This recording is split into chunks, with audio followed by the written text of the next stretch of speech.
Hello friends, welcome to ஆரோக்கிய சமையல்.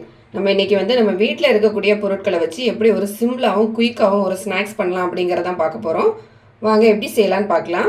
Mixing Pavul ஒன்று எடுத்துக்கலாம். இதில் ஒரு கப் அளவுக்கு கோதுமை மாவு எடுத்திருக்கேன். இதை நம்ம இதில் போட்டுக்கலாம். ஒரு 1/4 கப் அளவுக்கு சர்க்கரை எடுத்திருக்கேன். அதையும் இது கூட போட்டுக்கலாம். இதில் ஒரு 4 ஸ்பூன் அளவுக்கு சர்க்கரை இருக்கும். உங்களுக்கு இனிப்பு எந்த அளவுக்கு தேவையோ அந்த அளவுக்கு எடுத்துக்கோங்க. 2 ஏலக்காயிலேருந்து சீடு மட்டும் எடுத்திருக்கேன். அந்த மேல் பக்கம் எடுக்கல, சீடு மட்டும் சேர்த்துக்கோங்க. ஒரு 3 ஸ்பூன் அளவுக்கு துருவின தேங்காய் எடுத்திருக்கேன். இதையும் நம்ம இது கூட சேர்த்துக்கலாம். இது எல்லாத்தையும் இப்போ நல்லா மிக்ஸ் பண்ணிடலாம். எல்லாத்தையும் நல்லா மிக்ஸ் பண்ணிட்டேன். இப்போ ஒரு கப்பில் நல்லா சூடான தண்ணி எடுத்திருக்கேன். இதை நல்லா கொதிக்க வச்சுட்டு நான் எடுத்திருக்கேன். இதை நம்ம கொஞ்சம் கொஞ்சமாக சேர்த்து இதை மிக்ஸ் பண்ணிக்கலாம்.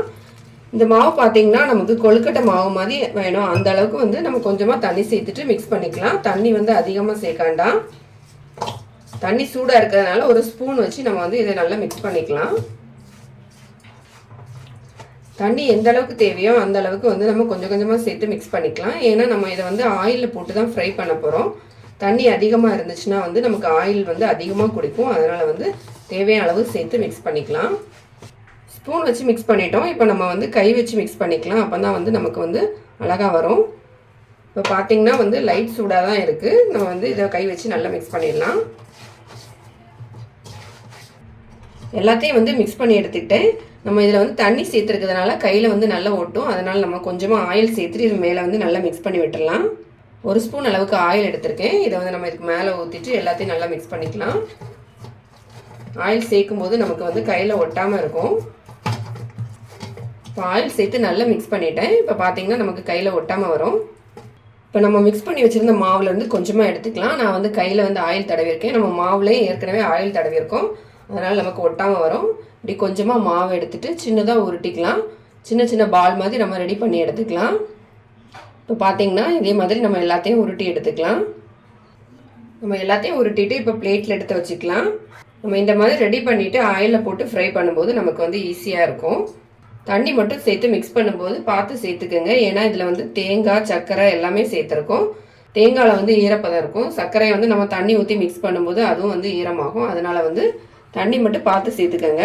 இப்போ நல்லா எல்லாத்தையும் ரவுண்டாக ரெடி பண்ணி வச்சாச்சு. நம்ம இப்போ இதை ஆயிலில் போட்டு ஃப்ரை பண்ணிடலாம். ஸ்டவ் ஆன் பண்ணிவிட்டு ஒரு கடாயில் எண்ணெய் ஊற்றி வச்சுருக்கேன்.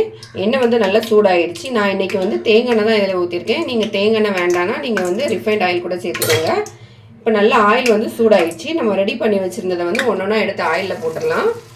ஆயில் கம்மியாக ஊற்றினா போதும். நம்ம அப்பப்போ இதை பிரட்டி விட்டு எல்லா பக்கமும் நல்ல ப்ரௌன் கலர் ஆகாத வரைக்கும் நம்ம ஃப்ரை பண்ணி எடுத்துக்கலாம். இல்லை நம்ம தேங்காய் சேர்த்துருக்கிறதுனால நிறையா வருது பாருங்கள். மீடியமான ஃப்ளேமில் வச்சுட்டு நல்லா ஃப்ரை பண்ணி எடுத்துக்கலாம். இது லைட்டாக அப்பப்போ எல்லா பக்கமும் பரட்டி விட்டுக்கலாம். அப்போ தான் இங்கே பாருங்கள் இதே மாதிரி நல்லா கலர் சேஞ்ச் ஆகி வரும். எல்லா பக்கமும் நல்லா வெந்தும் வரும். தேங்காய் சேர்த்து நம்ம இதை ஃப்ரை பண்ணும்போது நல்லா வாசனையாகவும் இருக்கும். டேஸ்ட் இன்னும் கொஞ்சம் அதிகமாக இருக்கும்.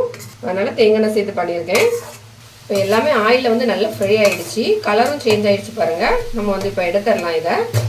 இதில் நம்ம தேங்காய், சர்க்கரை எல்லாம் சேர்த்துருக்கோம். அதுவும் தேங்காய் எண்ணெயில் போட்டு ஃப்ரை பண்ணும்போது வாசனை செமையாக இருக்குது. டேஸ்ட்டும் ரொம்ப சூப்பராக இருக்கும். கண்டிப்பாக ட்ரை பண்ணி பாருங்கள். இப்போ நம்மளோட சூப்பரான ஸ்நாக்ஸ் ரெடி ஆயிடுச்சு. வீட்டில் இருக்கக்கூடிய பொருட்களை வச்சு எப்படி ஒரு 5 மினிட்ஸில் ஒரு சூப்பரான டேஸ்டான ஒரு ஸ்நாக்ஸ் பண்ணலாம் அப்படிங்கிறத பார்த்தோம். இது கண்டிப்பாக ட்ரை பண்ணி பாருங்கள். ரொம்பவே நல்லாயிருக்கும்.